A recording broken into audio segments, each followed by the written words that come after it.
Yo, what's up guys, it's Bunks here and today I'm going to be going through the steps you have to take in order to get the best start possible in No Man's Sky Survival Mode 2020. So, if you haven't guessed, Survival Mode makes it harder for you to survive. Duh! Resources are harder to come by, hazards are increased, and the enemies are stronger and more aggressive. This video is going to show you how to deal with all of these things and how you can make the most amount of money by the time you get to the space station for the first time. So let's get to it!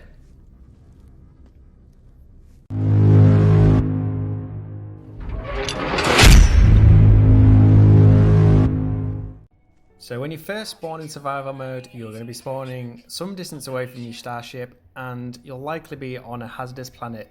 Yay! This can either mean it's extremely hot, extremely cold, or in my case, rather radioactive. The first step you want to take is to gather oxygen and sodium, as these are essential immediately for survival. Oxygen is used for your life support and sodium is used for your hazard protection. And to put it in perspective how essential these are, you're not even going to make it to your ship without these, so let's get searching for them. To find these is quite simple. All you need to do is hit L3 and then search for the oxygen symbol, O2, or the sodium symbol, Na. Oxygen is red, sodium is orange to help you there. Now you need to gather as much of these as you can. Oxygen is also used for crafting a portable refiner, which you'll find later in the video, so make sure you get enough for that as well. Step 2 is to gather some essential items which you're going to need straight away in the game. These three items are carbon, dihydrogen and ferrite dust. Now these are abundant on every planet, so you're not going to have a problem finding these. Carbon is essential early on for crafting carbon nanotubes, which is used to repair your analysis visor, which is pretty essential early on in the game as well. It is also used for refueling your mining tool and fueling your refiner. More on that later. You're going to want to repair your analysis visor as soon as possible, so gather some carbon, craft a nanotube and repair it. So you'll be able to find carbon everywhere, so it shouldn't be able to take you too long to do this. Also, don't stop at 50 carbon, keep gathering it as you're going to need plenty later on in the game. Now moving on to dihydrogen, again this can be found anywhere. Just look for some shiny blue crystals. You can find these by hitting L3 again and looking for the H symbol. This is a key component for fueling your starship launch thrusters, so make sure you gather plenty of this, and it is also used for many other things, but we'll be here all day so I'll go into that later. And finally, ferrite dust. Again, it's abundant so you won't have a problem finding it. Now this also crafts many things, and I could do a whole video on it, but we won't go into that this time. Early in the game, you're going to want to use ferrite dust to craft metal plating. Now you want to gather enough ferrite dust to craft 2 of these, because it's a key component in building your first portable refiner and repairing your pulse engine. We'll also need to use this to craft pure ferrite, and I'll go into more detail on that later. A final note on ferrite dust is when you find your starship, you will find a container nearby which contains rusted metal. And it may sound useless, but collect it, and once you have the refiner built, you can use this rusted metal to craft more ferrite dust. Finally, in your menus, you're going to notice you have a rocket launcher in your ship's cargo. Now this isn't useful really early on, and if you break it down you're going to get a lot of copper from it, and copper can be turned in chromatic metal, which later on in the video is going to be used for building a base computer. So go ahead and break this down and collect copper from it. So once you've gathered plenty of all these things, you're going to want to start to repair your ship. You're going to need a hermetic seal and more metal plating to repair the pulse engine. Again, if you crafted your metal plating in the previous step, great. If not, do it now. All it takes is 50 ferrite dust. The hermetic seal is a little trickier, so once you've replaced the metal plating, hop into your cockpit and you'll be prompted to open the nearby distress beacon, which should contain a planetary chart. Now this chart is going to guide you to the hermetic seal, and as you're on a hazardous planet, it'll be hazardous getting there, so make sure you're stocked up on sodium and oxygen.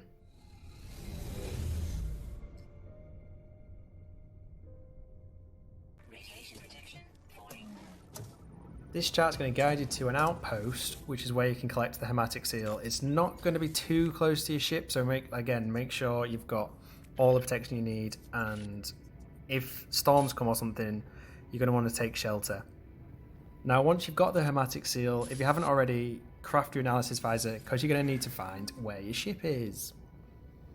Again, en route to either the outpost or returning from the outpost to your ship, make sure you're collecting some resources as you go for enough life support, hazard protection, and crafting various other things. Now, to repair your launch thrusters, you're going to need 50 pure ferrite and some dihydrogen jelly. To craft the dihydrogen jelly is easy, all you need is 40 dihydrogen, so go into your menus and craft it using that. If you don't have any dihydrogen, I'd be surprised, but just look for them shiny blue crystals again.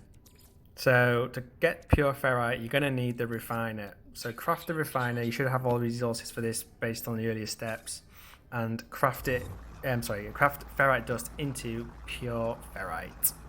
Whilst the refiner is crafting this, have a look around, collect some resources. You can't have too many early in the game. Well, now that we've covered all the essential stuff, let's get on to the more interesting stuff that's going to make you some dollar bills. Or in No Man's Sky terms, units. Now, just a side note, you're going to still want to collect all of these essential items, so don't stop doing that.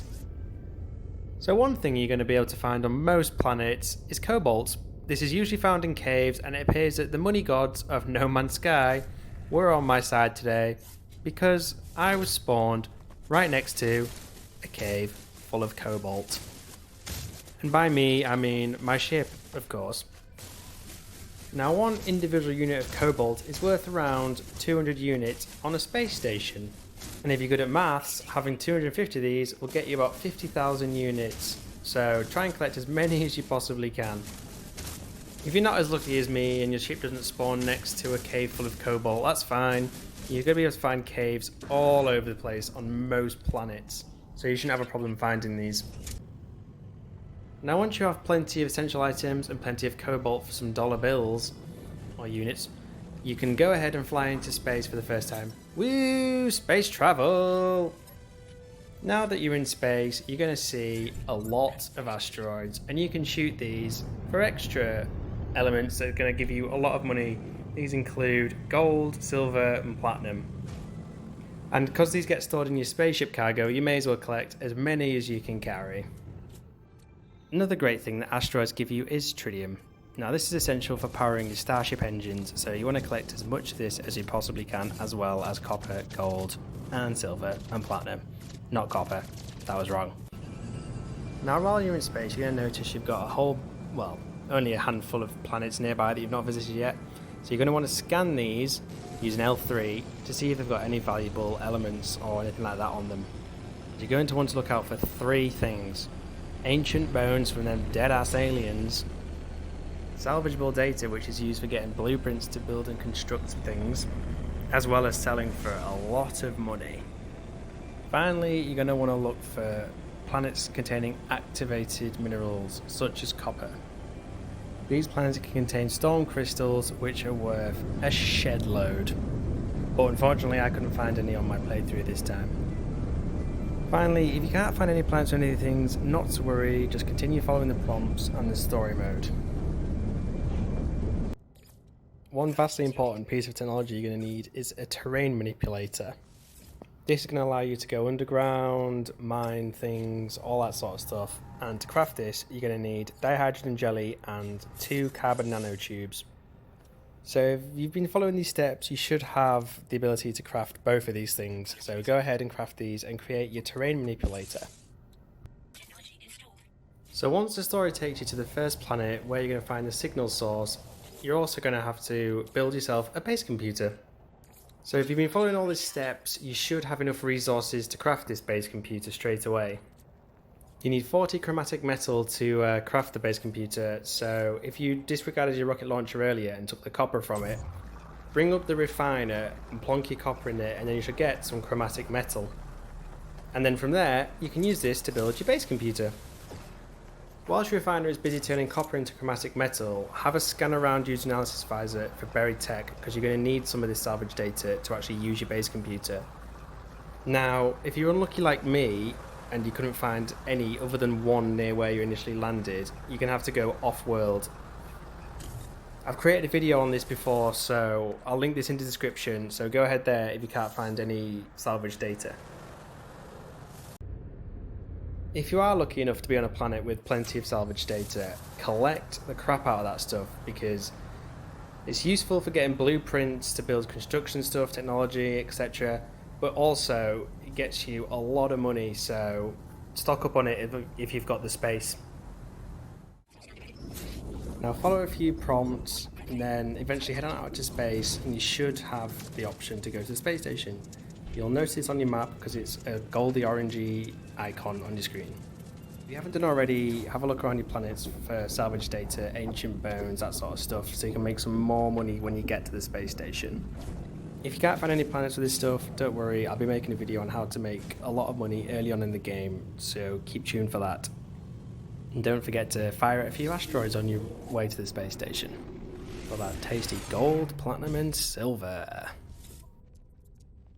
Now once you're on the space station, head over to this trader's terminal where you can sell a bunch of your resources for some units. If you were lucky and there are planets nearby with salvage data, ancient bones and stuff like that, you should be able to make a few million units here. And if you weren't so lucky, not the end of the world, you should be able to make a few 100,000 with cobalt, gold, platinum and all that sort of stuff. So sell all of these, and while you're there you can always buy some extra resources such as oxygen, sodium, that sort of stuff. While you're on the space station, you should be able to see these little cube things. They're navigation data, and these are useful for exchanging with a cartographer. So you should be able to get some planetary maps for these. Again, not essential, but it's a nice thing to have early on in the game. Whilst you're on the space station, you're going to want to upgrade your jetpack and your exosuit. Your exosuit, you should get a free upgrade here where you can get an extra slot to carry extra resources. And if possible, get the movement module for your jetpack so you can move around quicker and easier. The jetpack bit isn't essential, but it's a nice thing to have. And there you go. There's a few steps to get a really good start in No Man's Sky, make yourself some money and craft a whole bunch of stuff for your exosuit and your starship. Now this isn't even close to the tip of the iceberg of No Man's Sky, so stay tuned for a whole bunch of guides on various things to get yourself best set up for the game and to have the most enjoyment out of the game as well. I hope you found this video useful, and if you did, please consider liking and subscribing to my channel for lots more No Man's content, and if you've got anything you want to see, please leave a comment and I'll think about doing a video about it. Thank you for watching and catch you next time.